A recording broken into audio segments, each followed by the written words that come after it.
Imaginen a una mujer encerrada en un cubículo de menos de 3 metros cuadrados, sin ventanas, sin esperanza, sin certeza de cuándo terminará aquella pesadilla.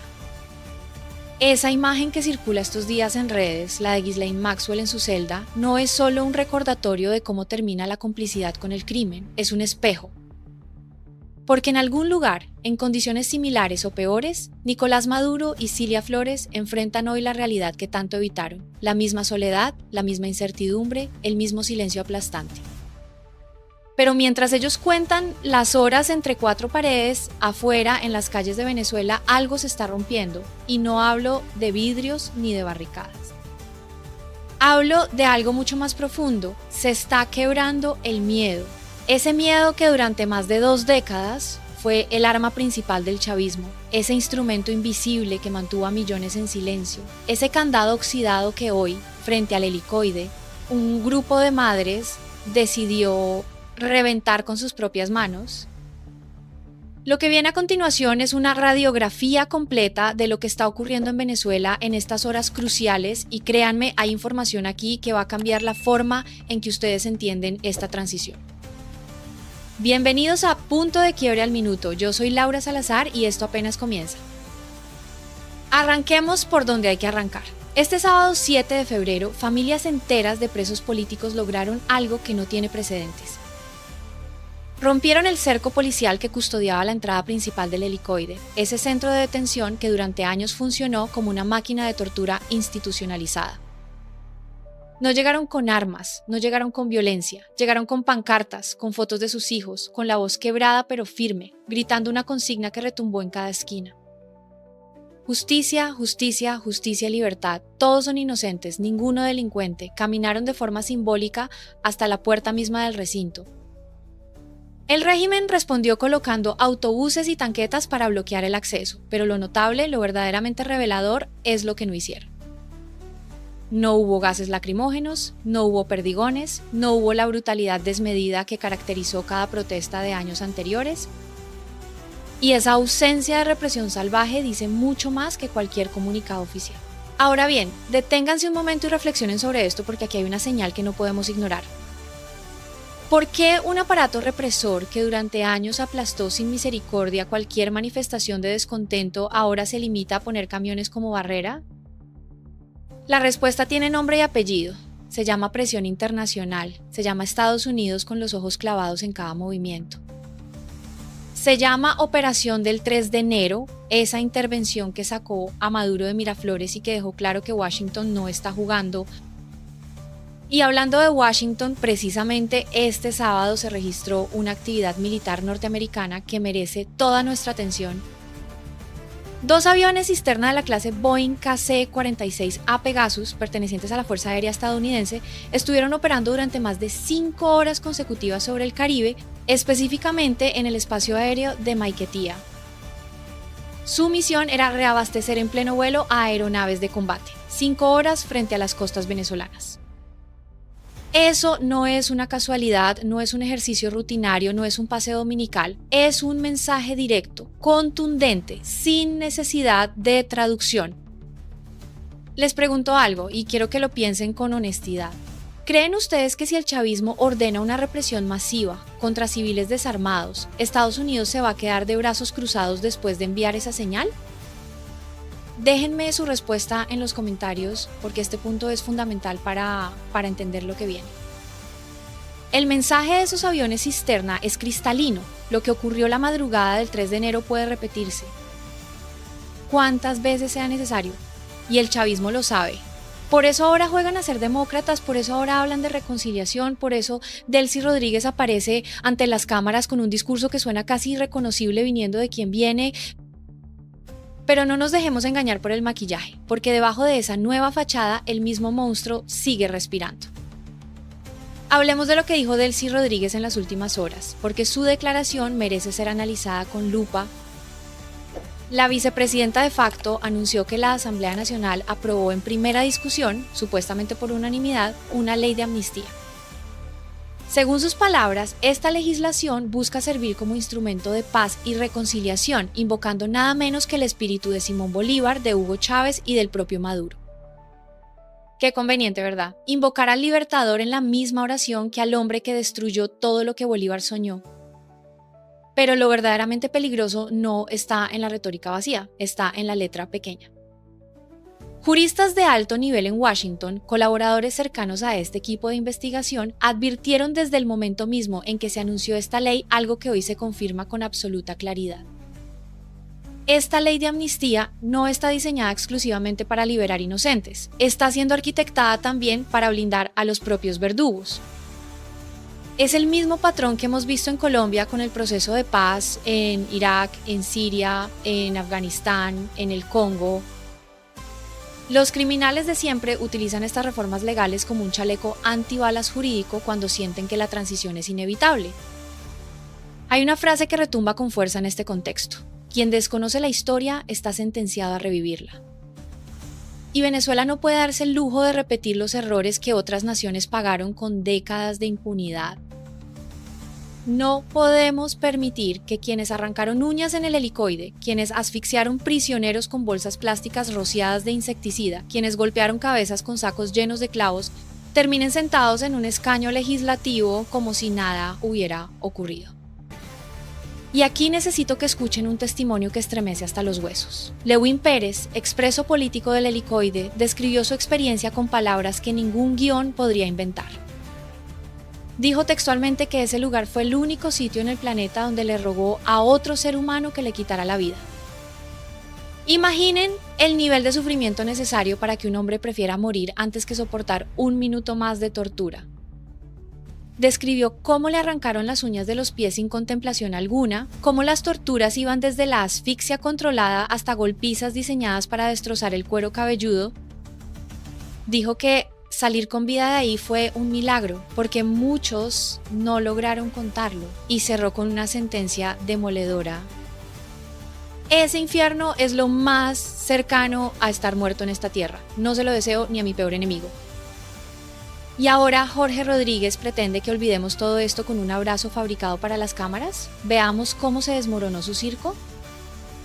Hablemos del espectáculo que montó Jorge Rodríguez el viernes, porque la forma en que se derrumbó es casi poética. El presidente de la Asamblea Nacional se presentó ante familiares de presos políticos en lo que intentó ser una demostración de supuesta empatía gubernamental. El momento estelar fue cuando una mujer vestida de blanco lo abrazó efusivamente, como si estuviera recibiendo a un salvador. Desde el primer instante algo no encajaba. ¿Cómo una madre con un hijo preso abraza con semejante entusiasmo al mismo hombre responsable de su encierro? Pues bien, la verdad no tardó ni 24 horas en salir a la superficie. Esa misma mujer fue confrontada este sábado y admitió públicamente que no tiene ningún familiar detenido.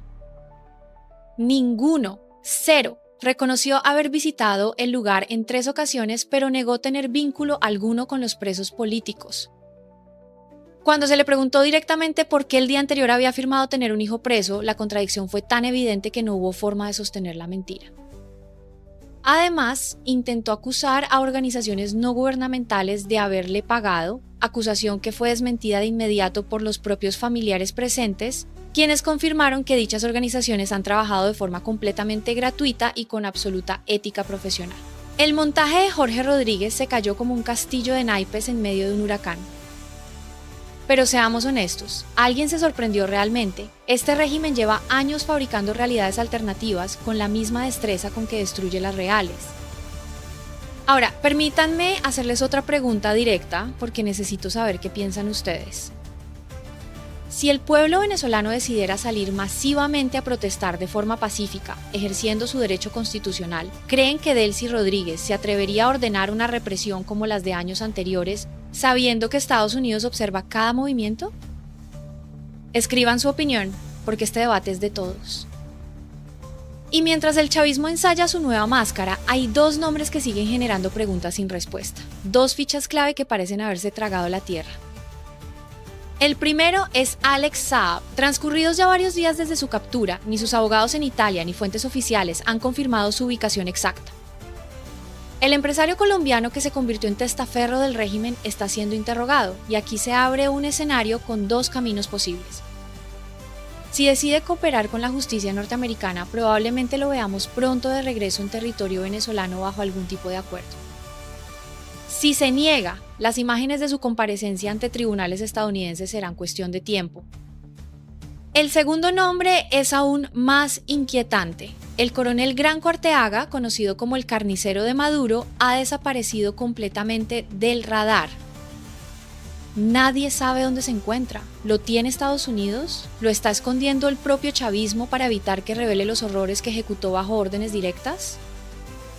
Este hombre conoce secretos que podrían hundir definitivamente a la cúpula del régimen, y su silencio o su palabra pueden cambiar el curso de esta transición. Hablemos ahora de un dato que confirma el debilitamiento acelerado del entorno militar del chavismo. El general Vladimir Padrino López, en su camino de salida, declaró este sábado que ya no existe un solo soldado extranjero armado ocupando funciones dentro de Venezuela. Según fuentes directas que realizaban seguimiento en territorio venezolano, el grupo Wagner, esos mercenarios rusos que llegaron sin que nadie supiera exactamente para qué, ya abandonaron el país. La orden vino directamente del Kremlin, y esto es significativo por una razón que va más allá de lo militar. Si los mercenarios se fueron, si los agentes cubanos salieron, si el propio aparato de inteligencia extranjera se desmontó, ¿con qué músculo real cuenta Delcy Rodríguez para sostener la represión? La respuesta es cada vez más clara: el régimen se está quedando sin colmillos.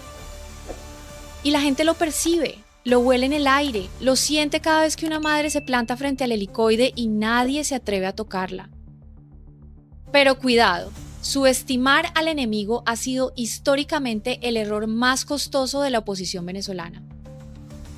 Durante años, muchos vieron a Maduro como un adversario torpe, burlesco, fácilmente derrotable, y el hombre se mantuvo bailando salsa en Miraflores mientras el país se desangraba. Si Washington no hubiera ejecutado la operación del 3 de enero, probablemente seguiría ahí. Delcy Rodríguez no es Maduro, es una operadora política experimentada que tejió alianzas con Rusia, Irán, China y los Emiratos Árabes. Es inteligente aunque no sabia, es calculadora aunque no invencible, y en este momento su estrategia principal es una sola: ganar tiempo. ¿Por qué ganar tiempo? Porque sabe que la presidencia de Trump tiene fecha de expiración. Porque entiende que si logra estirar esta transición lo suficiente, quizás un futuro gobierno estadounidense sea menos agresivo. Porque mientras negocia con Chevron el regreso a los campos petroleros, mientras conversa con ExxonMobil sobre contratos futuros, cada día que pasa sin elecciones libres es un día ganado para el chavismo residual. Y aquí es donde la presión popular se convierte en el factor determinante. Lo que ocurrió frente al helicoide no es un evento aislado, es el comienzo de algo que se repite en otros centros de detención en la zona 7 en diferentes puntos del país. Son decenas hoy, pero la pregunta que todos debemos hacernos es directa: ¿qué ocurre cuando esas decenas se transforman en miles y esos miles en millones? Históricamente, todas las grandes transiciones democráticas que derrocaron regímenes autoritarios comenzaron exactamente así.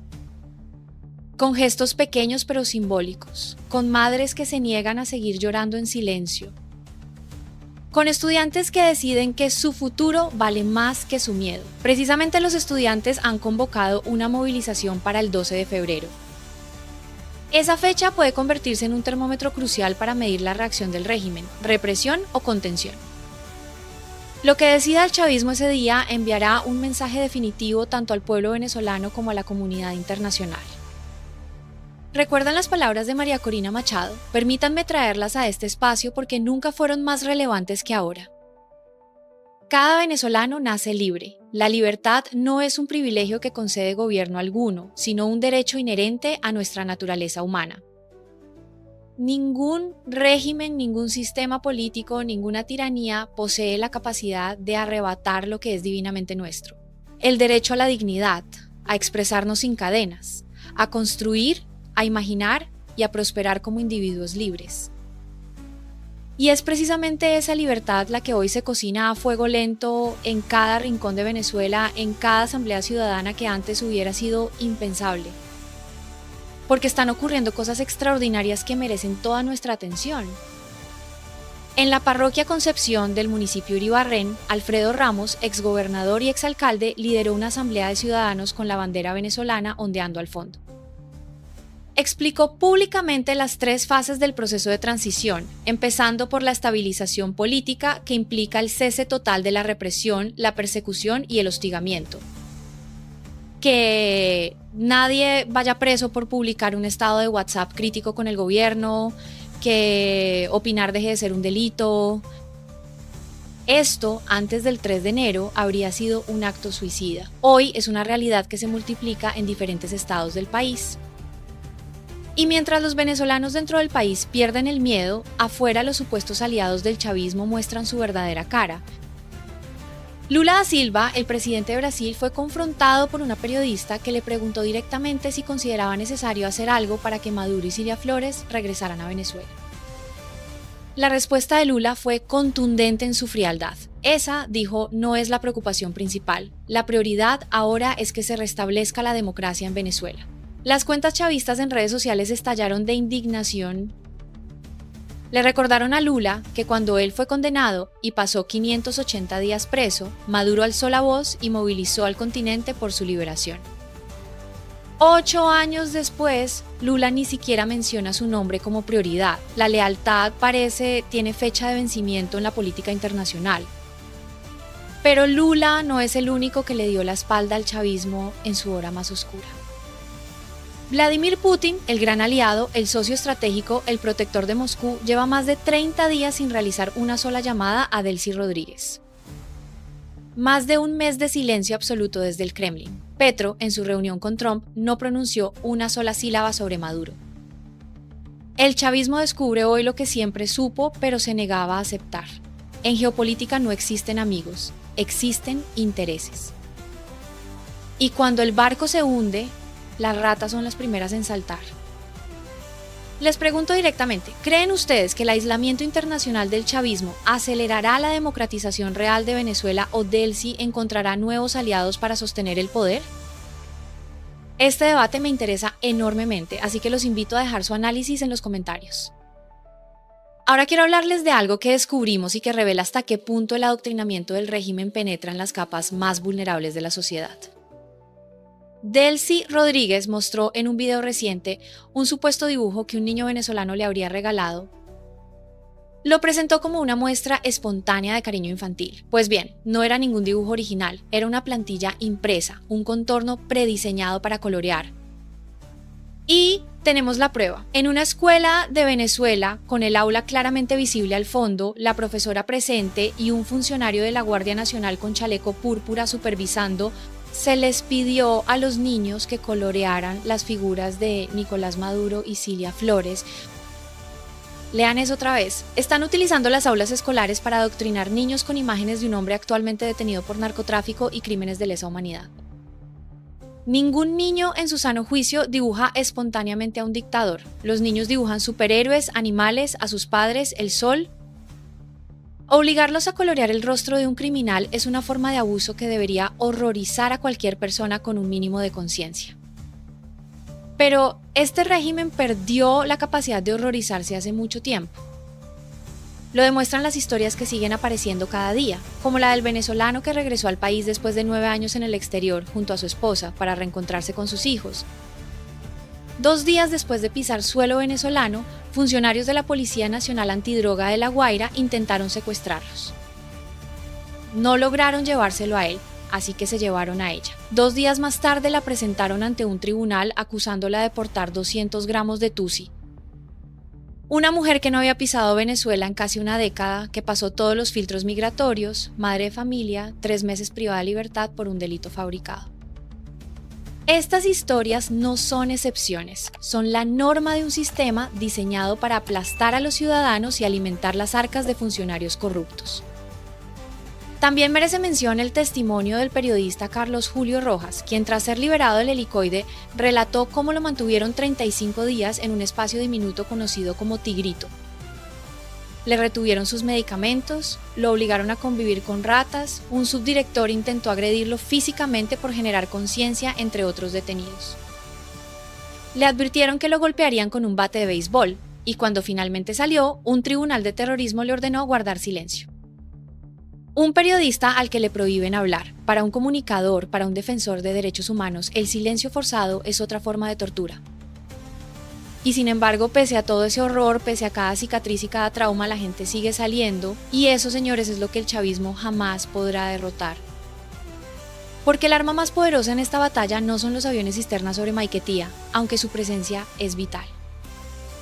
No son las sanciones económicas, aunque aprietan donde duele. No son los tribunales internacionales, aunque la justicia eventualmente llegará.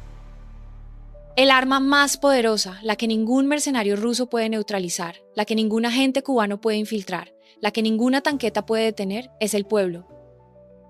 Es esa madre que camina hacia el helicoide sabiendo lo que le puede pasar y decide que su hijo vale más que su miedo. Es ese estudiante que convoca para el 12 de febrero sabiendo que su generación ha pagado el precio más alto. Es Jesús Ibarra, aquel joven que fue herido durante las protestas contra Maduro cuando tenía apenas 19 años, que perdió parte de su cerebro, que vive con las secuelas permanentes de la represión y que cuando le preguntan si perdona, responde con una honestidad que destroza. Me dejaron inválido, los perdonaré cuando los vea todos presos. Esa frase debería estar grabada en la entrada de cada tribunal que juzgue los crímenes de esta dictadura. Porque no se trata de venganza, se trata de justicia, no se trata de linchamientos ni de derramamiento de sangre. Se trata del principio elemental de que quien destruye vidas debe responder por ello. Se trata de que los crímenes de lesa humanidad no prescriben, sin importar cuántas leyes de amnistía intente aprobar la Asamblea Nacional. La Corte Penal Internacional, con todas las dudas legítimas que genera su lentitud cómplice en el caso venezolano, tiene sobre su escritorio expedientes que eventualmente deberán resolverse.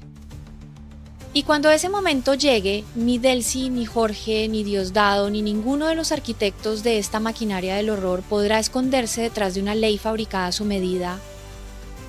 Mientras tanto, Laura Dogu, la enviada especial de Estados Unidos, cumplió esta semana sus primeros 7 días de trabajo en Caracas. Su mensaje fue directo. Hemos estado trabajando arduamente conectando con el pueblo venezolano a través de redes sociales, con la comunidad empresarial y en reuniones con las autoridades interinas.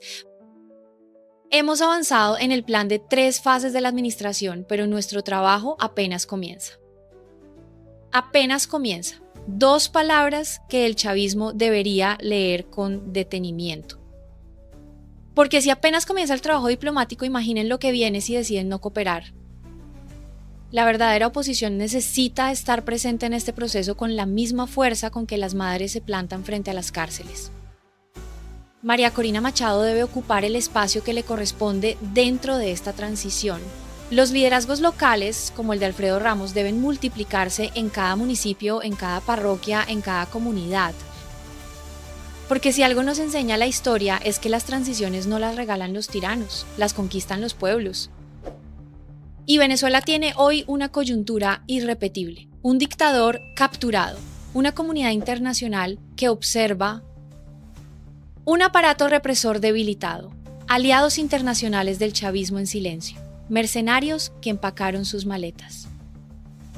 Agentes de inteligencia extranjeros que cruzaron la frontera de regreso. Todo converge hacia un punto de no retorno. Pero nada de esto se materializa si el pueblo decide quedarse en casa esperando que otros resuelvan lo que solo Venezuela puede resolver. La presión de Estados Unidos es fundamental, pero no es suficiente. Las sanciones aprietan, pero no transforman sociedades. Lo que transforma sociedades es la determinación colectiva de millones de personas que deciden al mismo tiempo que ya basta. El 12 de febrero será una prueba de fuego. Los estudiantes han convocado y el país entero debería respaldarlos. No porque alguien lo ordene desde arriba, sino porque cada venezolano sabe en su corazón que este es el momento, que las condiciones nunca fueron tan favorables, que el costo de actuar nunca fue tan bajo y el costo de no hacerlo nunca fue tan alto. Delcy Rodríguez puede seguir grabando videos hablando de reconciliación mientras firma leyes diseñadas para proteger criminales. Jorge Rodríguez puede seguir montando espectáculos con actores pagados que lo abrazan frente a cámaras. Diosdado Cabello puede seguir calculando en silencio su próximo movimiento, sabiendo que es el siguiente en la lista de Washington. Pero ninguno de ellos puede detener lo que ya comenzó. La insurrección cívica no necesita que nadie la convoque formalmente, ya está en marcha. Está en cada madre que rompe un cerco policial, en cada ciudadano que asiste a una asamblea comunitaria, en cada preso liberado que se quita la mordaza y cuenta su verdad al mundo. En cada venezolano dentro y fuera del país que se niega a aceptar que la pesadilla continúe un solo día más. Desde Punto de Quiebra al Minuto seguiremos aquí, documentando cada paso de esta transición, denunciando cada maniobra del régimen, amplificando cada voz que el chavismo intentó silenciar. Porque esta no es solo una lucha por el poder político, es una lucha por el alma de una nación. Y esa lucha, señores, ya tiene un ganador escrito en la historia. Se llama pueblo, se llama Venezuela, se llama libertad. No se vayan sin suscribirse y sin dejar ese like que nos permite seguir llevándoles la verdad sin filtros. Hasta la próxima.